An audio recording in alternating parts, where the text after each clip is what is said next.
কাছে এবং দূরে বসে যারা আমাকে দেখছেন অথবা শুনছেন, সকলকে শুভেচ্ছা জানিয়ে শুরু করছি আমার আজকের এই ভিডিওর শুরুতে আমি আমার সকল সাবস্ক্রাইবারদেরকে অন্তরের অন্তঃস্থল থেকে জানাচ্ছি অসংখ্য অসংখ্য ধন্যবাদ এবং মোবারকবাদ। বেশ কিছু আগে আমি একটি প্রশ্ন রেখেছিলাম আপনাদের উদ্দেশ্যে এবং বেশ জবাব আমি পেয়েছি। প্রশ্নটি ছিল যে বর্তমান উদ্ভূত পরিস্থিতিতে আপনি কি মনে করেন, বিদেশে যাওয়াই শ্রেয় নাকি দেশেই কিছু একটা শুরু করা গুরুত্বপূর্ণ, বা কোনটা আপনি প্রিফার করেন বা মনে করেন যে অধিকতর উত্তম? তো এই জাতীয় প্রশ্নের যে জবাব আমি পেয়েছি সে জবাব বিদেশের প্রতি ভারী, জবাবের পাল্লাটি বিদেশের দিকেই ভারী। বিকজ তারা বলছেন বিদেশে গেলে ইমিডিয়েট চাকরির পরে, মানে চাকরিটা আপনি পাচ্ছেন এবং করছেন এবং স্যালারিটা আপনি দেশে পাঠাতে পারছেন। তো সেই কারণে টাকা জোগাড় হয়ে যায় বিদেশে যাওয়ার জন্য। যে কোনো জায়গা থেকে আপনি টাকা জোগাড় করে বিদেশে ফ্লাই করতে পারেন বা যেতে পারেন। কিন্তু পক্ষান্তরে সেম যখন মূলধন হিসাবে এই টাকা আপনি ব্যবহার করবেন, বিভিন্ন সোর্স থেকে যখন আপনি চাইতে যাবেন, তখন আসলে বিজনেসের কথা শুনে টাকা দেয়া হয় না।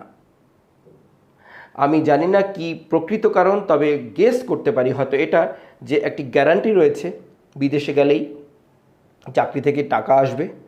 আর বিজনেসের ক্ষেত্রে গ্যারান্টিটা আসলে মানে ওভাবে নেই যে এটা সফল হবেই, কারণ ব্যর্থও হতে পারে, টাকা লসও হতে পারে।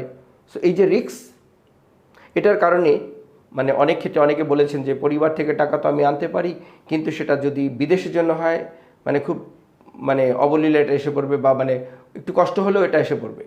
কিন্তু বিজনেসের জন্য কোনোভাবেই যেন আসতে চায় না বা দিতে চায় না। হয়তো এর আগেই তাদের কিছু নেগেটিভ অভিজ্ঞতা রয়েছে, হয়তো কিছু তারা লস করেছেন। বাট বিজনেস কিন্তু একটা এমন একটা জিনিস যে সেখানে চেষ্টা করতে হবে, ডিসিপ্লিনের সাথে এগিয়ে যেতে হবে এবং লেগে থাকতে হবে। লাভ লস বিজনেসের দুটো ভাই।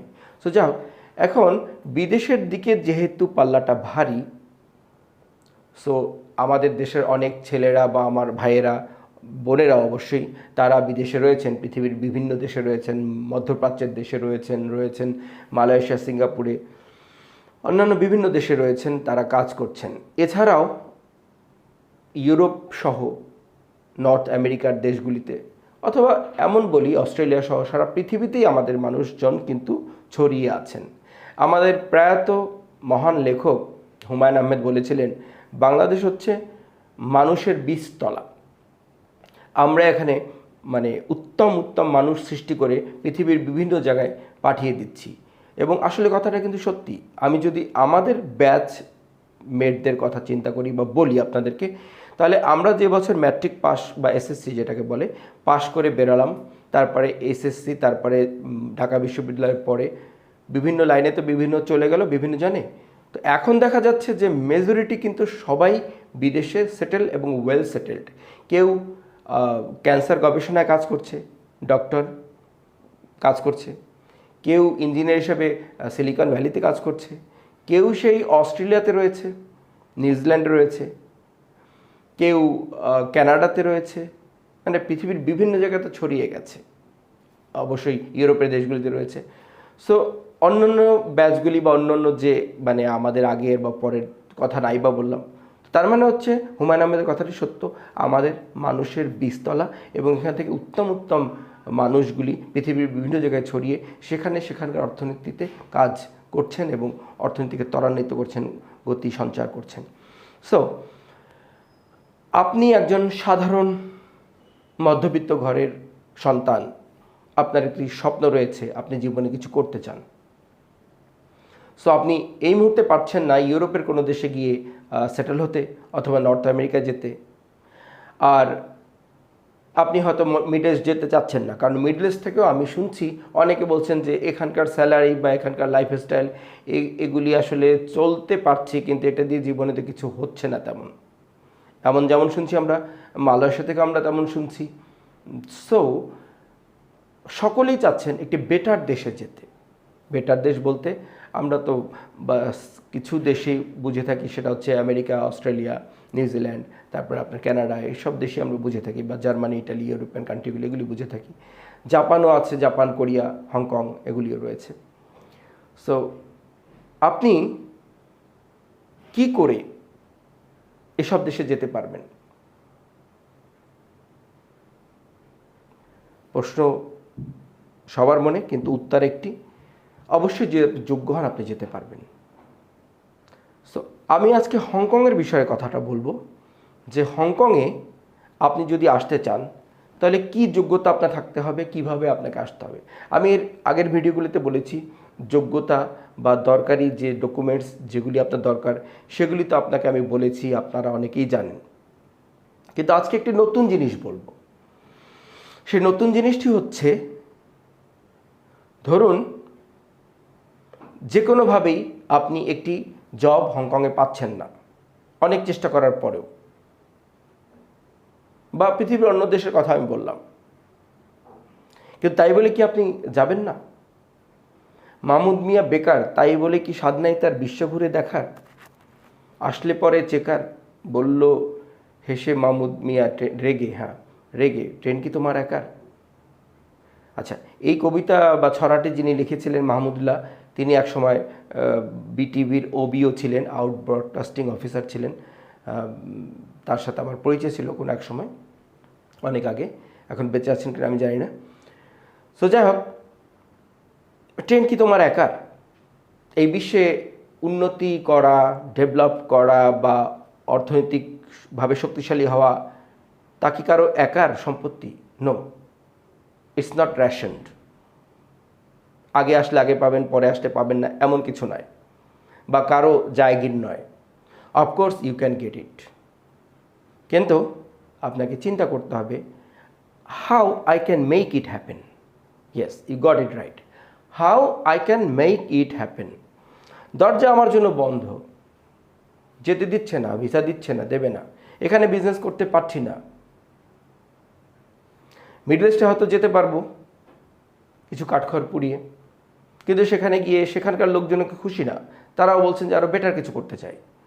সো বেটার কোনো একটা দেশে যেতে হলে কি করা চাই? ইয়েস, ভ্যালু আনয়ন করতে হবে নিজের মধ্যে, ডেভেলপ হতে হবে আরও। কীভাবে? বহুভাবে। একটি জিনিস, ওই যে জিনিসটা আপনারা কম বলেছেন, উদ্যোক্তা হওয়ার যে ব্যাপারটা, সেদিকটাতে আমি একটু ফোকাস করতে চাই। যদি আপনি একজন প্রকৃত এবং সৎ, ডিসিপ্লিনড এবং চোখে স্বপ্ন ভরা একজন ব্যবসায়ী হতে চান, তাহলে কোনো দেশে যাওয়া আপনার জন্য কোনো ব্যাপার না, এটা আমি লিখে দিতে পারি। ইয়েস, কিন্তু এই যে এক্সট্রা পরিশ্রম, এই যে অনিদ্রা, এই যে মেহনত, এই যে ডিসিপ্লিন, এই যে ডিসিপ্লিনের যে কষ্ট, এটা সহ্য করাটা কিন্তু সহজ, কিন্তু কজন পারি? সহজ। ব্যর্থতার গ্লানির চাইতে ডিসিপ্লিনড কষ্ট করা, মানে ডিসিপ্লিন করতে গেলে কষ্ট হবে না, সকালে উঠতে হবে, এতটুকু কষ্ট করতেই হবে। মান আল্লাহ পাকও বলেছেন যে সকালে উঠো, তুমি নামাজটা পড়ো। ঘুম অনেক প্রিয়, কিন্তু বলা আছে আসসালাতু খায়রুম মিনান নাওম,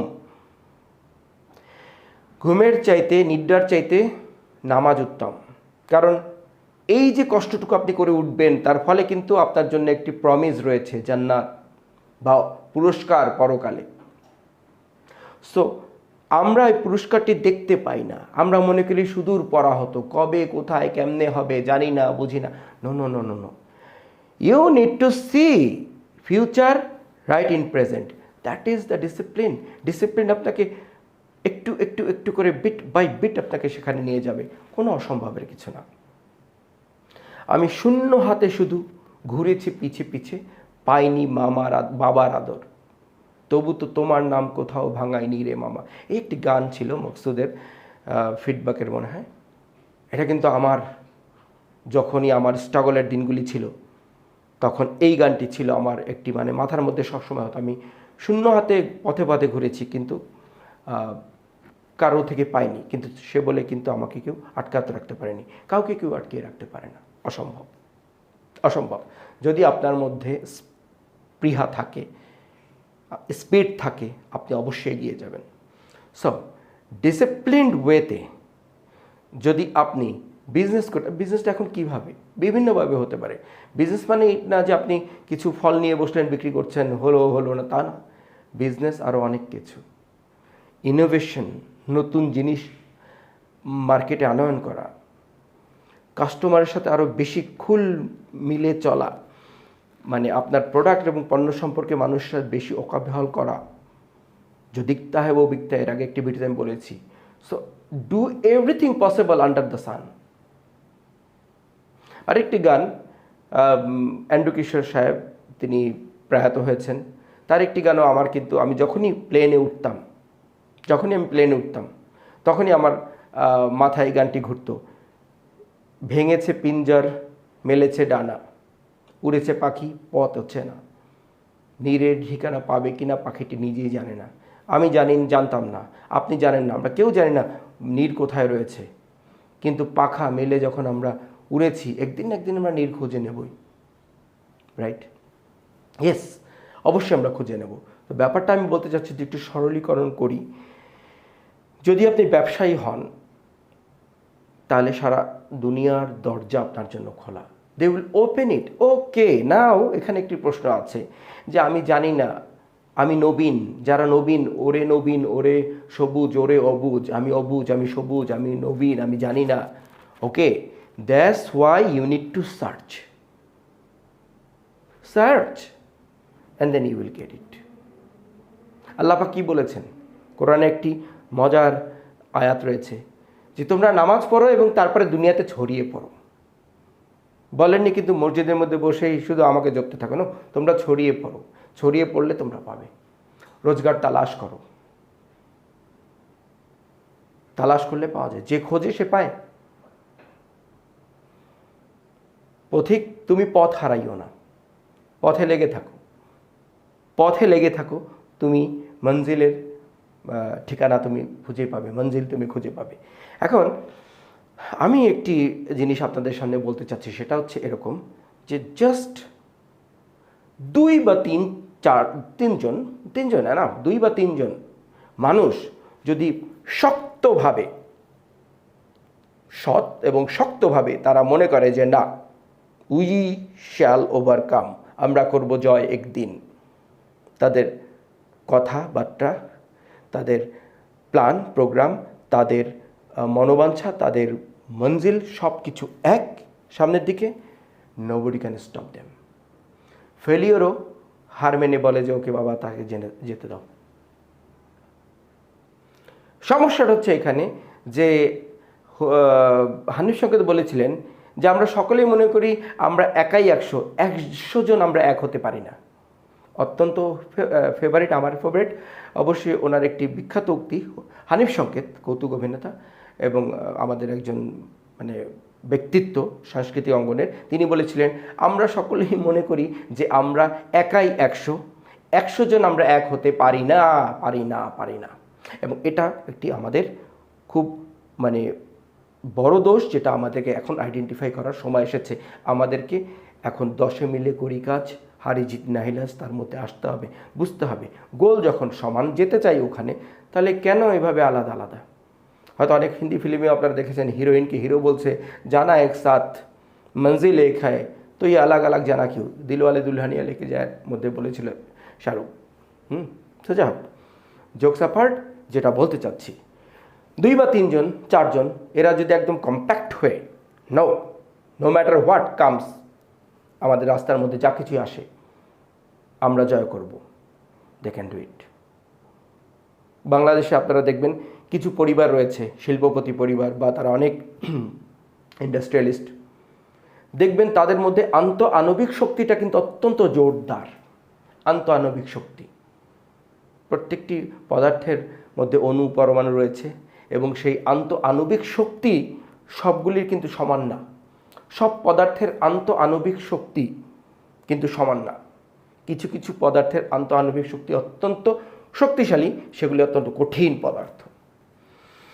যখন আপনার বা আপনাদের মধ্যে সেই গুটি কয়েক মানুষের মধ্যে সেম স্বপ্ন, সেম লক্ষ্যবস্তু, সেম ডেস্টিনেশন থাকবে, নোবডি ক্যান স্টপ ইউ।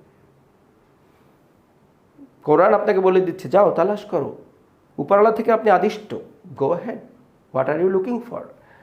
এখন কিছু যে আমাদের মানবিক সমস্যাগুলি আছে, ডিসিপ্লিনের মধ্যে আসলে আমরা এটা থেকে ওভারকাম করতে পারবো। কারণ ডিসিপ্লিনকে যদি আমরা সামনে রাখি তাহলে বাকি সব কিছু উজ্জ্বল। যখন আপনি একটা স্কুলে ভর্তি হন তখন আপনাকে বলে দেয় এই শার্ট পরে আসতে হবে, বাকি অন্য কিছু চলবে না। আমি যখন আইডিয়াল স্কুলে পড়তাম বা বরিশাল জেলা স্কুলে পড়তাম, সাদা শার্ট ছিল, এই শার্ট পরে গেলে আমাকে কিন্তু মার খেতে হতো, ড্রেস কোড এটাই পড়তে হবে, আদারওয়াইজ তুমি স্কুলের ছাত্রই না। আবার হয়তো হংকং আমি দেখেছি অনেক স্কুলের কাপড়ের কালার এভাবেও আছে, পিঙ্ক আছে। সো ডিসিপ্লিন সেট করতে হবে, আমি এই কালারের চাই, এভাবে চাই, ওই জায়গাটাতে পৌঁছাতে চাই, এবং আমরা জয় করব। আমরা নিজেদের মধ্যে কোনো ক্লেশের সৃষ্টি করব না, কারণ আমাদেরকে জিততে হবে। তেমন যদি গ্রুপ সৃষ্টি করা যায়, আমি হংকংয়ে দেখেছি বেশ কিছু লোক এখানে হংকংয়ে এসেছেন, কারণ হংকংয়ের ভিসার ব্যাপারে যেটা বলতে চাই, আজকে অনেকটা মন খুলে কথা বলছি, খুলে কথা বলছি, বাট মনটা একটু খারাপ এই কারণে যে আগামী 2 সেপ্টেম্বর আমার বাবার 23তম মৃত্যুবার্ষিকী। বাবাকে খুব একটা বেশি সময় আমি পাইনি, কিন্তু যতদিন পেয়েছি আমি 2 হাত লুটে তার থেকে ইনফরমেশন, তথ্য যতটুকু জানার, তার জীবন কাহিনী তাকে খুঁচিয়ে জিজ্ঞাসা করে আমি করতাম। কারণ আমি জানতাম বাবার শ্বাসকষ্ট ছিল, প্রেশার ছিল, তিনি হয়তো বেশি দিন আমাদের মাঝে থাকবেন না, তার বয়সও 70 ঊর্ধ্ব হয়ে গিয়েছিল, 75 up. So I knew that হয়তো তাকে পাবো না। সো আমি চেষ্টা করেছি যতটা তার থেকে নিতে পারি, এবং আমি মনে করি যে আমার বাবা এবং আমার মা তারা ছিলেন সবচেয়ে বড় ইউনিভার্সিটি ফর মি। আচ্ছা, আমার বাবা আমাকে একটি কথা বলেছিলেন যে 47 সালের, তখন আমি খুব ছোট, সেই সময় হিন্দু মুসলিম রায়ট হচ্ছিল, আর তখন তার মধ্যে আমি গিয়েছি। তার মামা সেখানে ব্রিটিশ আর্মিতে কাজ করতেন, তো তার বাড়িতে আমি সেখানে গেছি। সো সেখান থেকে এসেছি, কিছু মালপত্র দিয়ে দিয়েছিলেন। তিনি বলেছেন যদি কেউ আর্গিউ করে তাহলে বলবে এটা আমি চিনি না, আমার মালপত্র না, আদারওয়াইজ মালের জন্য অনেক লুট চলছিল তো তখন। সো যাই হোক, আমার বাবা সেখান থেকে এসেছিলেন, এবং ইতিহাসের একটি কথা, হয়তো এর মধ্যে ইমান ধর্মের কোনো ব্যাপার না, আমার বাবা গলার মধ্যে একটি ক্রস ঝুলিয়ে গিয়েছিলেন, কারণ মুসলিম এবং হিন্দু মুসলিম রায়ট হচ্ছিল। সো ক্রস ঝুলিয়ে গিয়েছিলেন, সো জীবন রক্ষার্থে হয়তো, এবং আমি মনে করি ইট ওয়াজ আ রাইট ডিসিশন। এবং ছোট ছিলেন তিনি, খুবই ছোট ছিলেন, 10-12 বছর এরকমই হয়তো হবে বা এরকমই। সো তিনি তখন বলেছেন যে 47 সালে দেশভাগের সময়, 47 বা 46 মনে হয়, সে সময় দেশভাগ, সেই সময়টাতে আমি এপারে গিয়েছি এবং এসেছি, তার মধ্যেই সেই গণ্ডগোল বা ঝামেলা যে চলছিল, যে রায়ট চলছিল সেই দেশভাগের সময়, হিন্দুস্তান পাকিস্তান হওয়ার সময়, সে সময়। সো এক্স্যাক্টলি তার 50 বছর পরে 1997 সালে আমি কলকাতার হাওড়া স্টেশনে দাঁড়িয়েও এক সময় চিন্তা করেছি, Howrah station, right, Howrah station, সেখানে আমি দাঁড়িয়ে চিন্তা করেছি আজই হতে 50 বছর আগে আমার বাবাও এখানে এসেছিলেন এবং সুন্দরভাবে ব্যাক করেছেন। সো আমি সেখানে ঘুরতে গিয়েছিলাম, সেখান থেকে নেপাল যাওয়া হয়েছিল, সো একটা ভিজিটের সময় ছিল। যাই হোক, যেটা বলতে চাচ্ছি যে তখন সেই যে আমার একটা আত্মবিশ্বাস ছিল যে আমার বাবা যদি 50 বছর আগে করতে পারে, and I was all my own, এবং আমি তখন খুব বেশি বয়সের ছিলাম না, টিনেজারই ছিলাম। সো যাই হোক, যেটা বলতে চাচ্ছি সেটা হচ্ছে যে if you have a will and discipline, nobody can stop you. হংকংয়ে আমি যেটা বলছিলাম, হয়তো আমি কথার মধ্যে ভুলে গেছি, যে অনেক লোক আছে যারা কিন্তু বাংলাদেশ, তাদের ব্যবসায়ী বন্ধু এখানে আছে, এবং তারাও হংকংয়ে, এই বাংলাদেশে ছিল, সেখানে তারা একটা বিজনেস গড়ে তুলেছে, এবং সেই বিজনেসটাকে তারা বড় করে তুলেছে। যেহেতু তারা 7-8 জন ছিল, তাদের পুঁজির মাত্রাটা বেড়ে গেছে। সো তারা হংকংয়ে একটি অফিস ফর্ম করেছে, একটা অফিস নিয়েছে, সরকারিভাবে লাইসেন্স করেছে। সো যখন তাদের একটি হংকংয়ে বিজনেসের লাইসেন্স হয়ে গেল, তাদের একটি অফিস থাকলো, তো সেখানে তার জন্য 2-1 জন মানুষ সেখানে আসতেই পারে। 8 জন যদি তারা পার্টনার থাকতেন, 8 জনের সবার আসা দরকার ছিল না। পরবর্তীতে তারা সকলেই এসেছেন, কিন্তু আগে হয়তো 1-2 জন এসেছেন, তারপরে পর্যায়ক্রমে সকলে এসেছেন এবং তাদের ব্যবসাটা কিন্তু রান হয়েছে, এমন হয়েছে।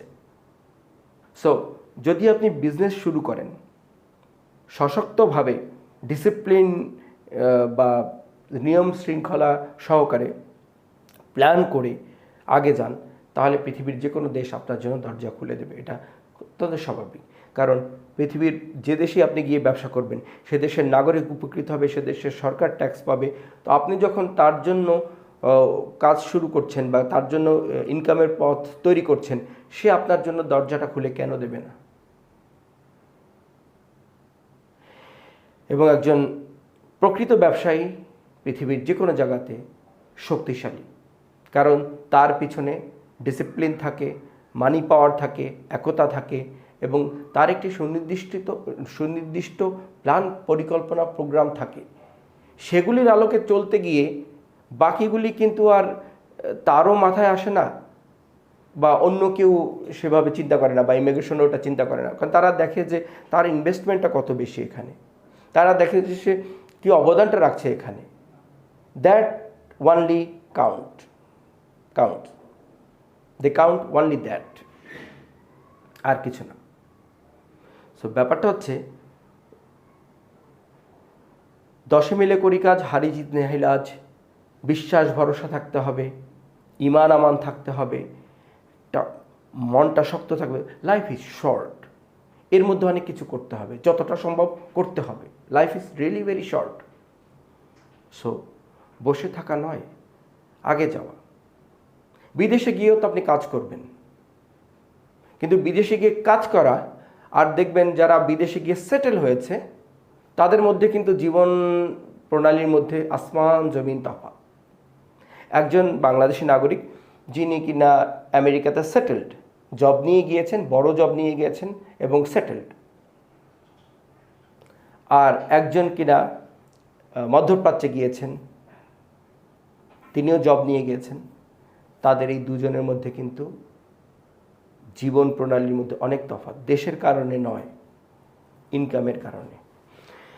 আপনার কাছে যদি টাকা থাকে তাহলে আপনি আমেরিকাতেও ধনী মানুষ, বাংলাদেশেও ধনী মানুষ, হংকংয়ে ধনী মানুষ। আর যদি আপনার কাছে টাকা না থাকে তাহলে আপনি হংকংয়েও গরিব মানুষ, বাংলাদেশেও গরিব মানুষ, পৃথিবীর যে কোনো জায়গাতে আপনি গরিব মানুষ। So to make money you have to have a good plan and you have to have inspiration থাকতে হবে। আমি এর জন্য করতে চাচ্ছি, আমার বাবা মায়ের মুখে হাসি ফোটানোর জন্য করতে চাচ্ছি, আমার ভবিষ্যতে সন্তানাদি হবে তাদের বেস্ট লাইফের জন্য আমি করতে যাচ্ছি। It's not only for me. এমন একটা শক্ত কিছু রিজন আপনার দরকার। যখন রিজন থাকবে না, ডিসিপ্লিন থাকবে না, তখন এই জিনিসগুলি আপনাকে টেনে টেনে নিয়ে যাবে। এটা আসলে একটু ভেবে দেখার বিষয়। আমি যেভাবে বললাম হয়তো আমি খুব তাড়াতাড়ি বলে গেছি, এই প্রত্যেকটি জিনিসই কিন্তু ব্যাখ্যার দাবি রাখে। ডিসিপ্লিন ব্যাখ্যার দাবি রাখে, একাত্মবদ্ধতা ব্যাখ্যার দাবি রাখে, ইন্সপাইরেশন কিসের জন্য করছেন সেটিও ব্যাখ্যার দাবি রাখে। প্রত্যেকটা জিনিস কিন্তু নিজের জায়গাতে কিন্তু গুরুত্বপূর্ণ। So better take your decision to start a business, maybe alone, but I suggest maybe with some partners. But the partners যারা হবে তারা হবে রিয়েল পার্টনার্স।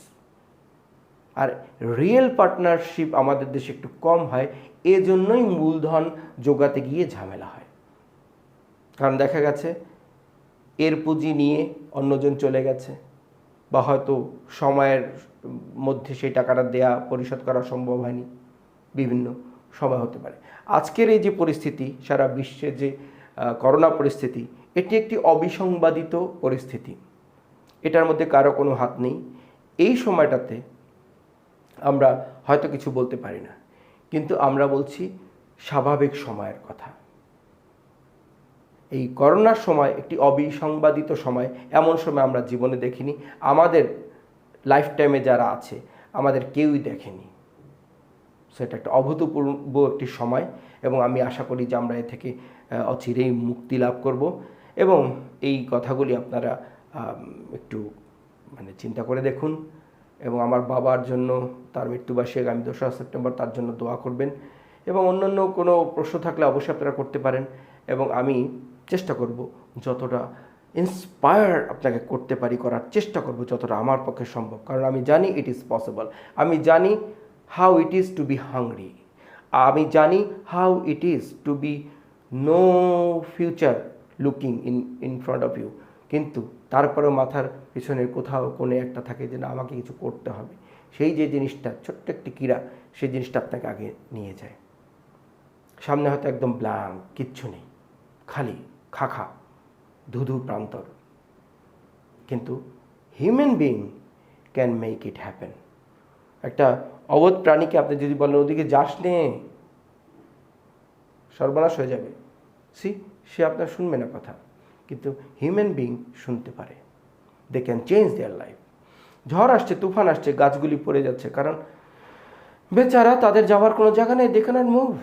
আমরা মানুষকে সরিয়ে নিই, গবাদি পশু সরিয়ে নিই, they can move, but trees they can't move, they can't change their address. But you can move, you can change your life, you can change your address. If you don't like it, you can change it, you can change your life. So this is the time to change your life. Change it and live it, because life is really very short. Thank you very much.